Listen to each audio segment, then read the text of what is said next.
Hey YouTubers, Raven here. Starfire. And tonight we're talking about The Flash! Season 5, Episode 15, King Shark vs. Gorilla Grodd! Yeah. It was good. It was good. So sad.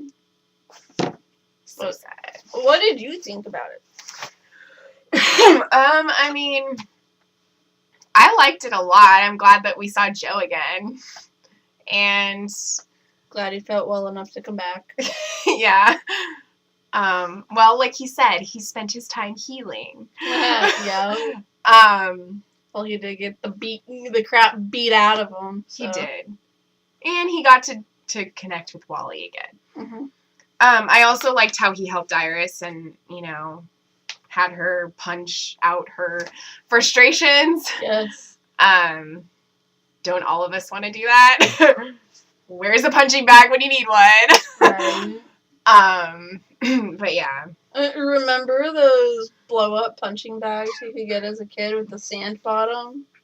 No. Yeah, there was like, you know those things? Oh, yeah, I remember those. They always had like some character on it. Yeah, I remember and you could like punch it. And it would just like bounce back out. Yeah, I remember if you punched it hard enough, it wasn't that hard. But yeah. it bounced off the ground and come back. Yeah, I remember those now. Yeah. I was like, huh? It was out during the same time as the Sock and Boppers. Yeah, I remember Sock and Boppers, Sock and Boppers. And like the Bop It game, all that stuff. It was out in that. Yeah. It was more so the Skip It than the Bop It. Oh yeah, the Skip It thing. I never had one of those. I saw them advertised all the time, but I had one. I didn't have one. Yeah. I would have probably had fun with that though. Yeah. Skip It's were hella fun. Yeah. Hella fun. Yeah. That's how you know we're from NorCal, because we invented hella. Yeah. I go Missouri, visit family, they're like, what? They're like, hella. Like, hella. They're like, that doesn't make sense either.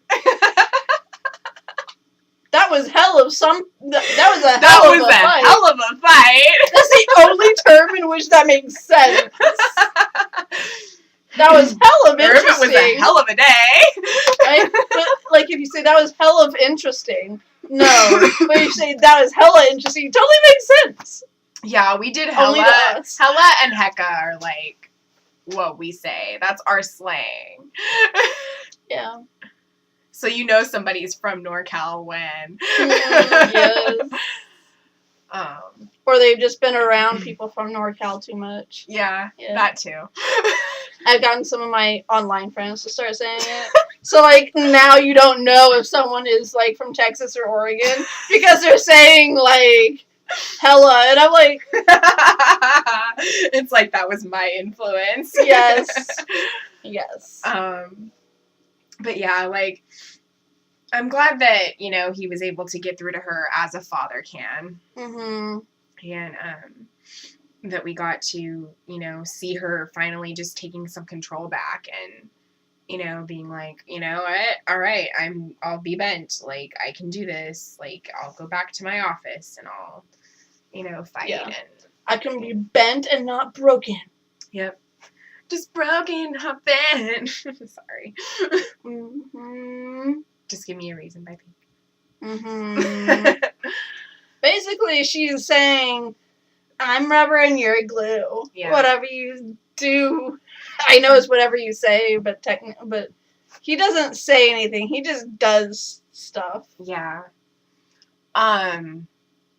Obviously, Barry wasn't going to listen and was going to just react and, give him the cure. I think that was completely obvious. Like, yeah. I don't know why Cisco was confused. I mean, that is what Barry does. He reacts like that in the moment, and he saw that King Shark was going to hurt Cisco, so what does he do? He tries to protect him by giving him the cure. Like, yeah, they agreed that they would ask permission, but, sometimes when it's in the moment like that, and your adrenaline and all of that, like, it just happens. Yeah. I'm not saying I agree with it or disagree with it. I'm just, like, trying to be, like, If he was in that position, he might have done the same thing. Like, it just depends. So, yeah. But I'm glad that, like, everything got fixed and worked out. What do you think about him wanting to ask Cicada next? Like, do you think it's gonna work out? No. Cicada won't want to give up his powers until he's destroyed every meta, and then he won't want to give up his powers until he's destroyed all the metas and until his niece wakes up. But the only way she's gonna wake up is if they fix it, right? No. There's no way to fix that. Okay. Like, she got hit by a big piece of satellite. Like, she got hit by not the satellite itself. Yeah, but like a piece of it. No, like she got, like, when it hit, it was, like, the impact sent shockwaves through everything, and she hit her head or something like that. Okay. Like, something happened. It's like... So she's basically in a coma. Yeah. So is there anything that will determine whether she wakes up? Whether or not she wakes up. Okay. Yeah. So even if he gets cured and he's not trying to hurt the metas anymore, she still won't wake up. Unless it's of her own, volition. I'm sure they're going to tie it into something, though. Like, yeah. I'm sure that if he does get cured and the black matter stops being around her, then she'll magically, spontaneously wake up, which is stupid. But because they've already explained that medically she's just in a coma. Right. So... Like Barry was for 6 months. Or 9 months. Exactly. Yeah, 9 months. I almost forgot. That's been so long. Right. So many different timelines have happened since then. I do love that Nora thought, because somehow it got put in the Flash Museum, even though, like, a bunch of people helped on this matter, that somehow speedsters were immune to Gorilla Grodd. Like, the F? What? Nobody's immune to Gorilla Grodd. No, unless you're part animal. Even King Shark wasn't immune to Gorilla Grodd. I mean, he was not entirely. Yeah. But he was. Because the dampener, the headpiece, it brings out his humanity. So when he had that on, it allowed for easier access for Gorilla Grodd. But when he had it off, it was harder for Grodd to control him, because the shark, the animal DNA within him, it overpowered. Yeah. But it fought with Gorilla Grodd. So sometimes it lost. Yeah. Like when he grabbed Cisco.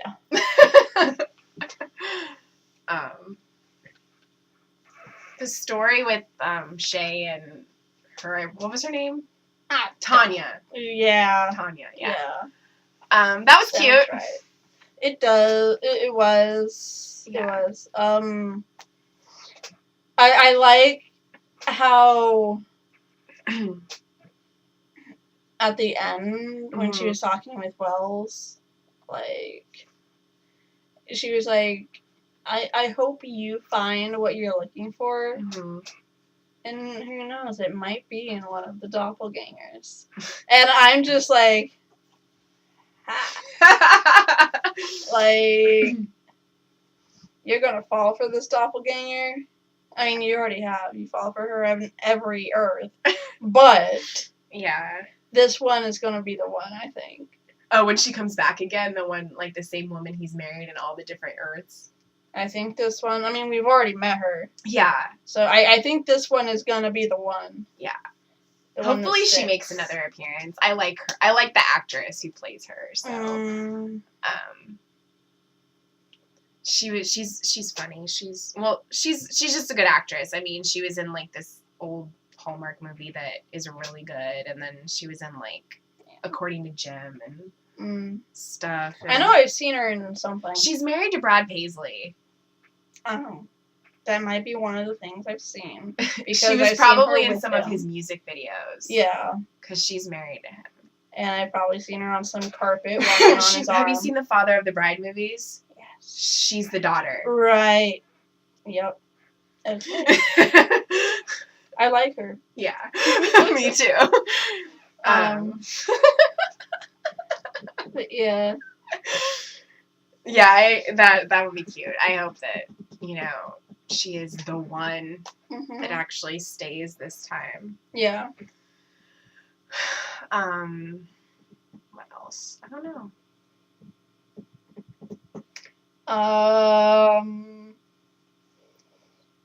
There wasn't really much to this episode. Yeah, I mean, it's always fun when Gorilla Grodd shows up. Right, but there's almost nothing ever to talk about when Gorilla Grodd shows up.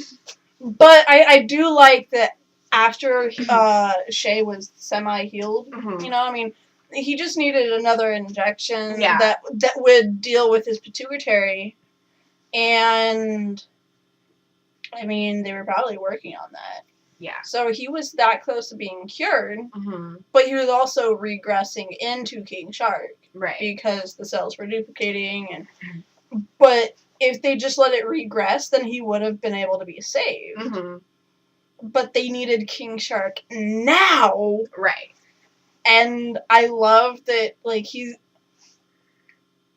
that from the moment he woke up, he was willing to take responsibility for his actions, even though he had no way to control them. Yeah. He was just that type of person, and I think that speaks loads about him as a human, and what type of personality and moral compass we're looking at when we look at a giant shark creature. Yeah. Because that guy is still in there.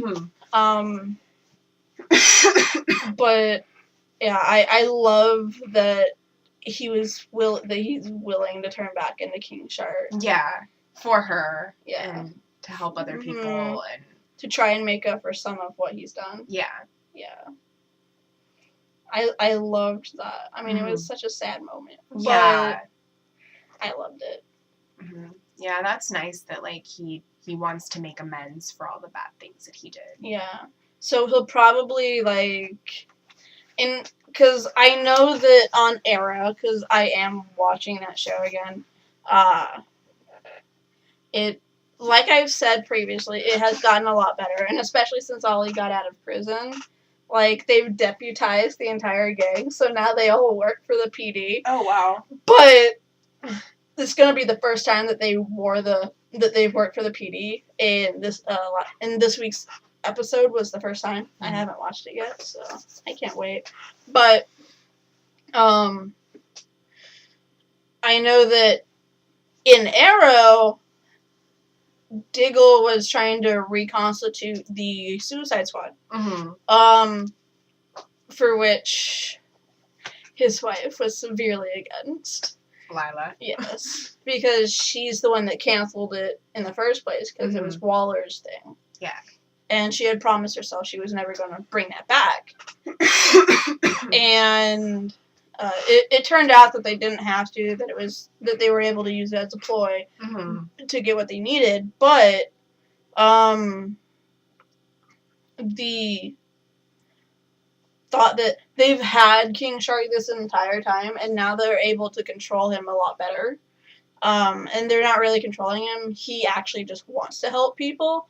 I think that he could, I mean, he might be a slight liability, but he could work for them. I mean, not as a full-fledged agent, of course, but, like, he could go on special missions when they need, like, some sort of strength, and it doesn't involve going to the desert. But he could help them. True.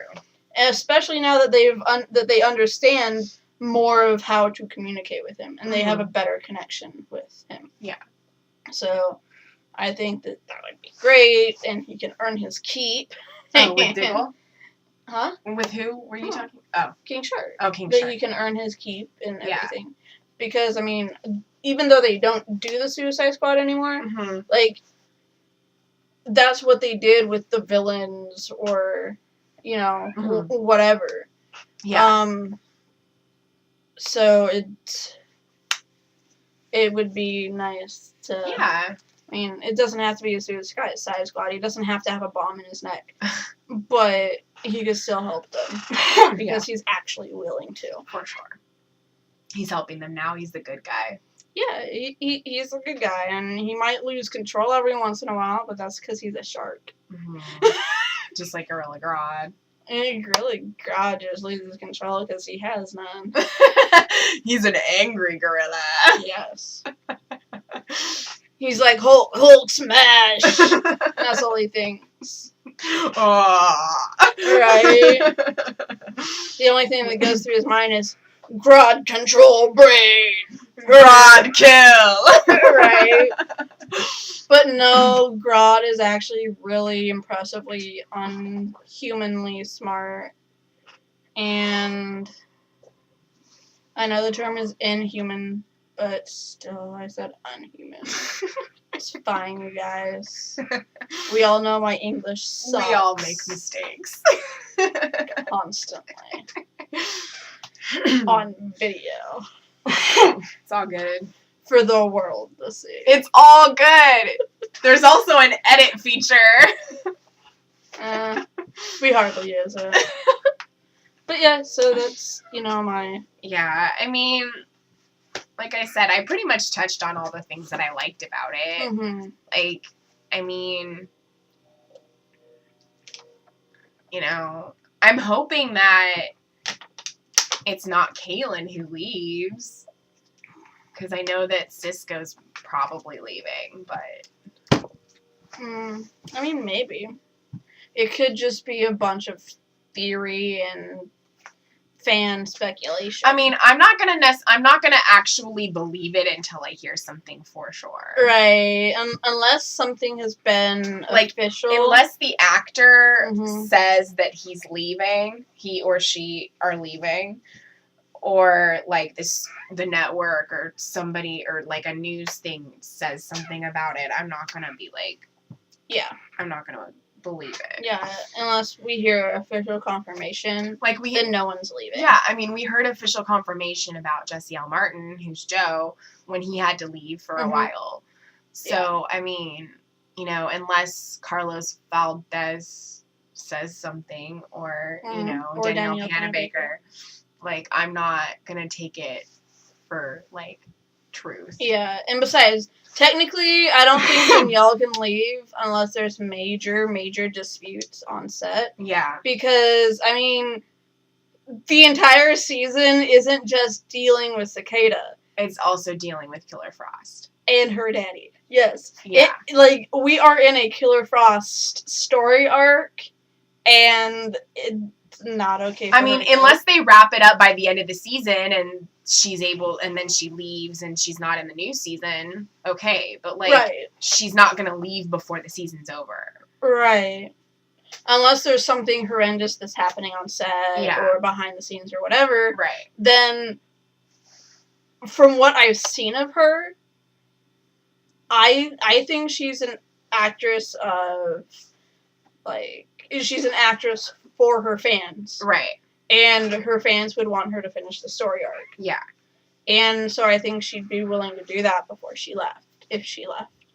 I just think that's, her. Oh, yeah, I think so, too. But see, Cisco doesn't really have a whole lot going on. No, he never has. Yeah, so, it would be more logical and understandable if he was the one that left. Right. Just because he's never really had, a necessity to be there. He's just the tech guru. Yeah. In the beginning, because, he created the suit and he helped Barry and all of that stuff. But, now, not so much. Technically the suit hasn't been invented yet. Yeah. So but it's not his invention. The suit that Barry's wearing isn't one of Cisco's creations. Yeah, I think it looks like it's more or less confirmed for him. Okay. Just not for her. So I don't think she's leaving. Yeah. I know people are speculating about it, but I don't think she's going to leave. Yeah. They just need to find a new science guru that can make weapons for them to use. But yeah, I mean, I think that's all I have to say. Yeah. So, anything else from you? Nope, I don't think so. Okay. So I suppose until next time, keep believing in the impossible.